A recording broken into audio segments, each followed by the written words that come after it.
On the news this evening, NEMA urged to ensure actual victims of 2022 flood receive relief materials. Governor Wike promises to support establishment of Wigwe University in Rivers State.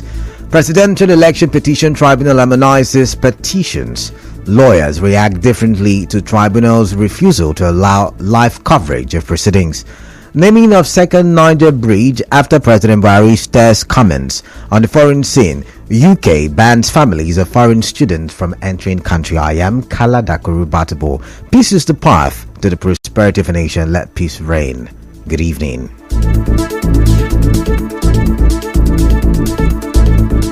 A community leader in Akinima town, otherwise local government area of Rivers State, Enyata Abieba, has called on the National Emergency Management Agency, NEMA, to ensure that the relief materials donated for victims of the flood disaster get to them. Chief Anyata gave the advice for speaking with correspondent Oyekachi Nwosu. The community leader welcomed the donation but said it should have come earlier.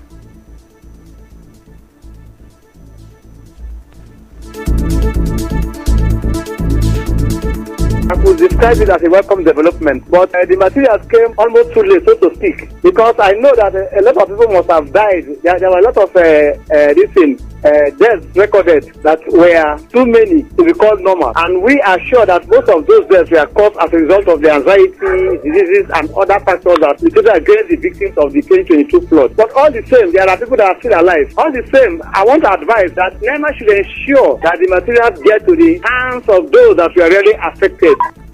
Chief Enyata called on the government and its agencies to be proactive to disaster issues like flooding.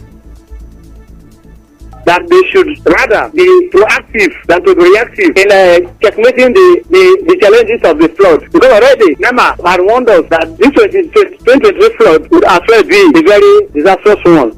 And after having sounded such a warning, it would be their position. It would be their position to prepare early, because government, whichever level, can never tell us that it is duty of the people, the victims, or those in the flood-prone area to get themselves prepared to tackle issues of flooding when the time has come.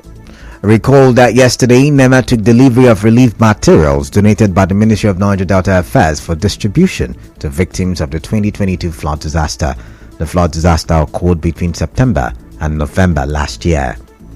Rivers State Governor Nyesom Wike says his administration will support the Wigwe University to ensure that it is established in the state.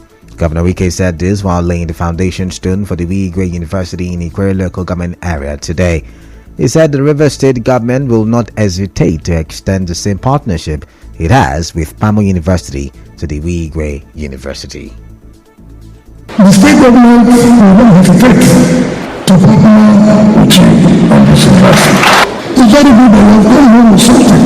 And I can tell you, people will be very happy with you. You have shown that you have mattered a lot. You have shown that your people will get empowerment. Look at the number of employment you will get here. Look at the employment of women.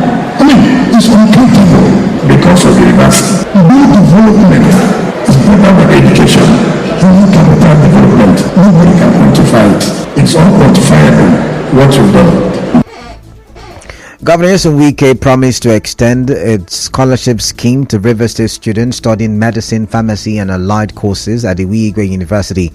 He also granted a request by Dr. Albert Wigwe for the construction of an access road to the university. As regards the road we have promised, of course, this is also our contribution to assure you that we are serious. You see, our own promise is not like the public sector promise. What is more important is the issue of the government to take this project as your own project, because you are competing with us from the city. And you no longer be Azumba, as they said. One of your sons saying you are Azumba. But now with this university, you will now be competing favorably with us from the city. The governor also warns that the state government will not tolerate any attempt by criminal elements to give a bad image to Wigwe University. Take this project as a project. But it can sometimes, some of these are small boys who don't allow people to rest. Let me tell you, we will not pity anybody who dares to do anything to give a bad image to this university. If you are caught, forget yourself. If you are caught, forget yourself. This This kind of investment is what anybody will encourage, and we're not going to take it easy with anybody. Earlier, the governor commissioned the Elele internal roads in Obiakpor local government area.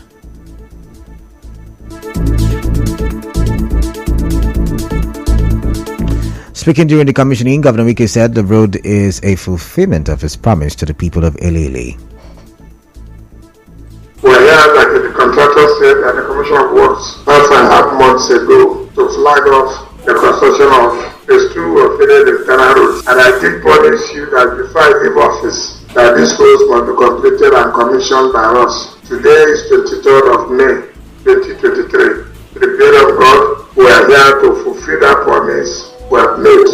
So this again is another promise made and promise fulfilled. Moving on, spokesperson of the APC Campaign Council in the just concluded elections in Rivers State, Sugbe Eli, says the new electoral act does not support an overriding power of the party against the interests of its candidate. Mr. Eli said this in an interview today. Eli explained that the APC candidate Oyeko is still pursuing his case against the PDP at the tribunal, despite reports of withdrawal.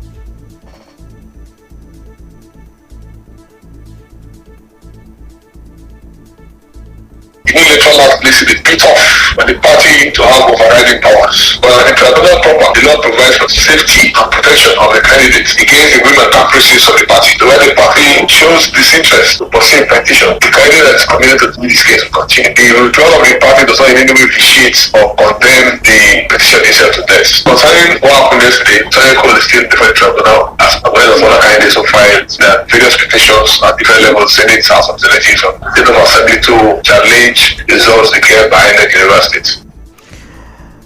The Presidential Election Petition Tribunal examined the petitions filed by the PDP, Labour Party, and the Allied People's Movement and their presidential candidates. The chairman of the tribunal, Justice Aruna Samani, made this known today while presenting a court pre-hearing report. The tribunal gave 3 weeks to the Labour Party and its presidential candidate, Peter Obi, to prove their case. All three parties are challenging the outcome of the February 25 presidential election, in which the APC candidate Bola Tinubu was declared the winner by the Independent National Electoral Commission. PDP presidential candidate Atiku Abubakar says he is not worried that the president-elect Bola Tinubu would be sworn in on May 29 before the conclusion of petitions seeking to nullify his election victory. Speaking through his lead lawyer, Chris Uche, the former vice president maintained that the court has the powers to sack the president-elect from office even after the swearing-in ceremony. Studying politics, a legal practitioner, Liberius Oshoma, believes that the decision of the Presidential Election Petition Tribunal not to allow live transmission of proceedings is in order. Speaking with our correspondent, Oshoma said the court is not a place for theatrics and drama.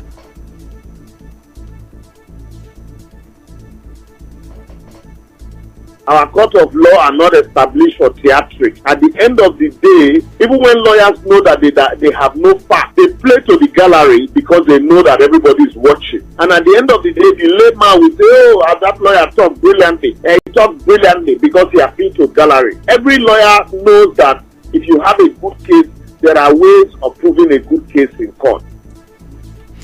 The legal practitioner, however, added that a speedy dispensation of the matter will help build confidence in the system.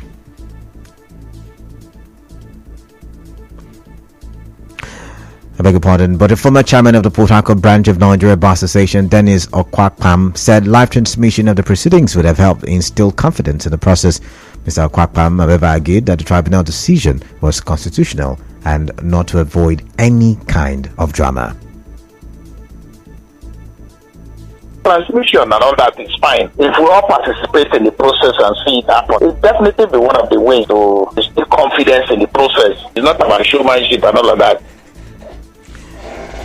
The legal practitioner, however, added that a speedy dispensation of the matter will help build confidence in the system.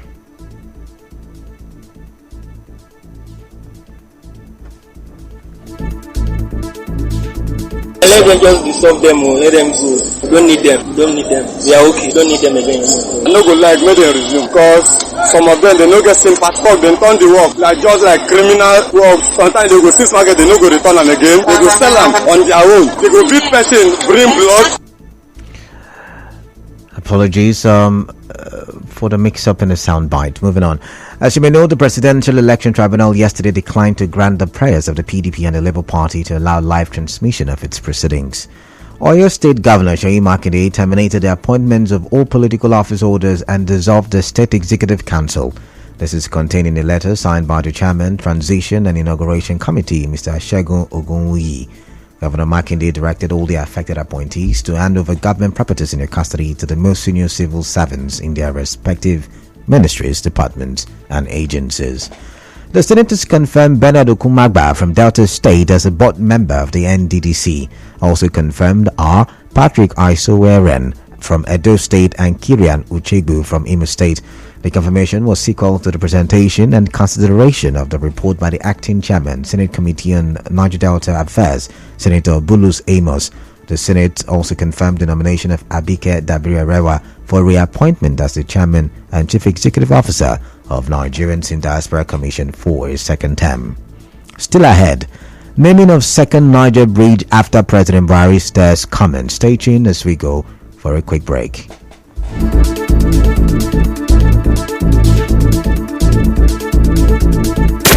You are tuned in to Nigeria Info. We'll be right back after this.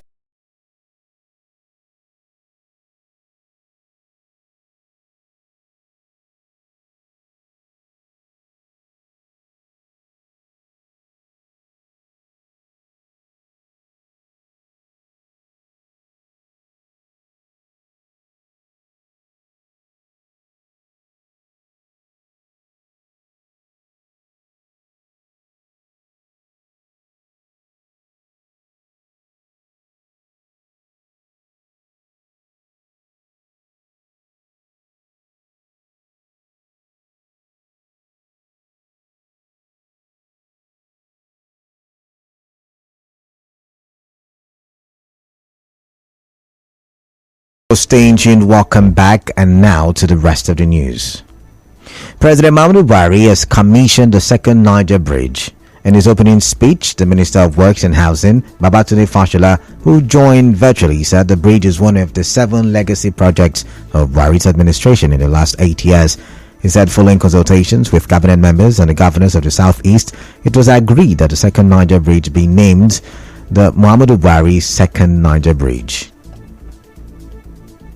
This is a story of development and a story of people, all of which cannot be fully told here. This story must be told about how the federal, state government and traditional institutions can and must work together to deliver development and prosperity.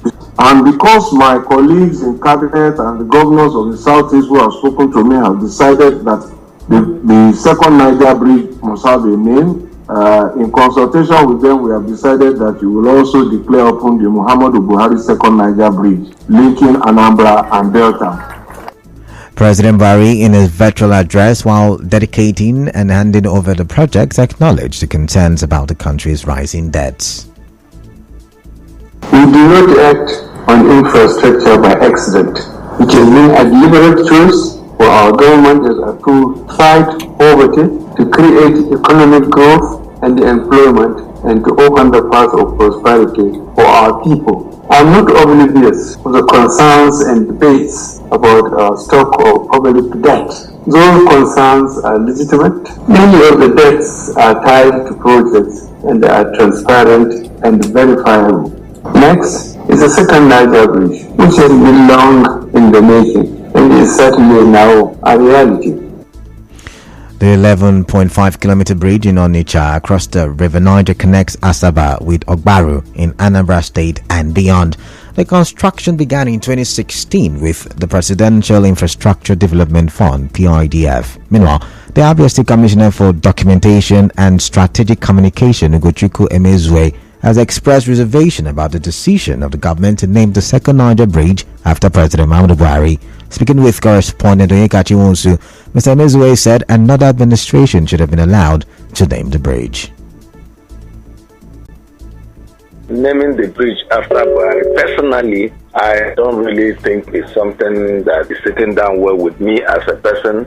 He should have left it that way. Let it be the second Niger bridge. After it will be there, written there, that it was commissioned by President Buhari on so. I believe that the idea of naming things, probably when Buhari must have left, probably another person will now come and name it after Buhari, not when he's sitting as a president.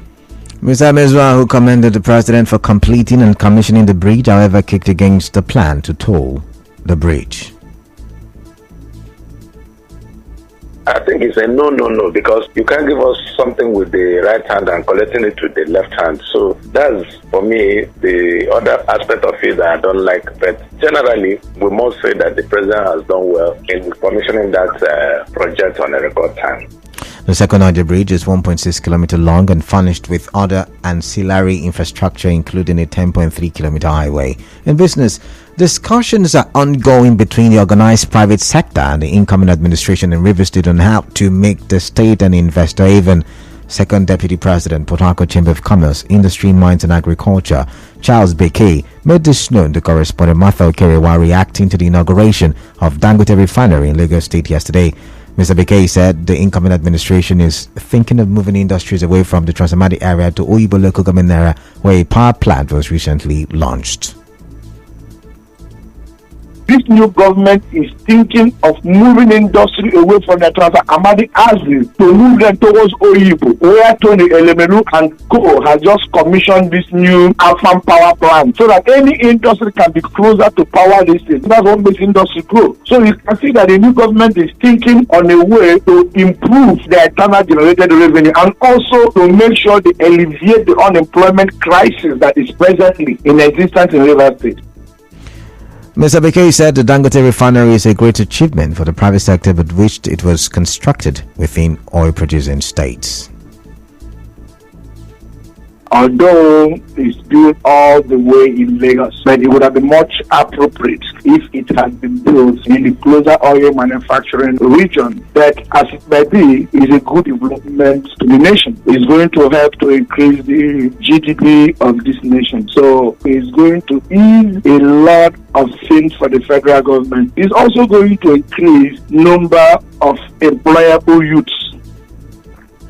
In entertainment, foremost Nigerian flautist T-Mac Iseli has appealed to the Inspector General of Police Usman Okali Baba to magnanimously order the release of the Afrobeat singer Shaun Kuti. In sports, Arsenal striker Bukayo Saka has signed a new deal to stay at Arsenal until 2027, and the club is the right place to make the next step.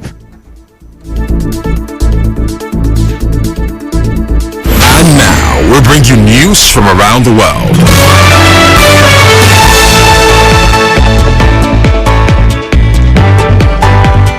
On the foreign scene, foreign postgraduate students and non-research courses will no longer be able to bring family members to the UK under new immigration curbs.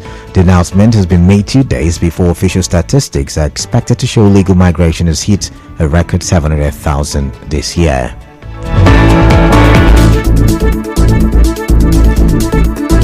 On the news this evening, you heard NEMA has been urged to ensure prudent distribution of relief materials to 2022 flood victims. Governor Wike has promised to support the establishment of Wigwe University in Rivers State. The Presidential Election Petition Tribunal has harmonized the election petitions. Lawyers have reacted differently to tribunal's refusal to allow live coverage of proceedings. Naming of second Niger bridge after President Buhari has stirred comments. On the foreign scene, UK has banned families of foreign students from entering country. The news was edited by Onyekachi Wonsu. Rain expected in Port Harcourt this evening. Peace is the path to the prosperity of a nation. Let peace reign. I am Kala Dakuru Batibo. Good evening. Conversation continues after the break. Stay tuned.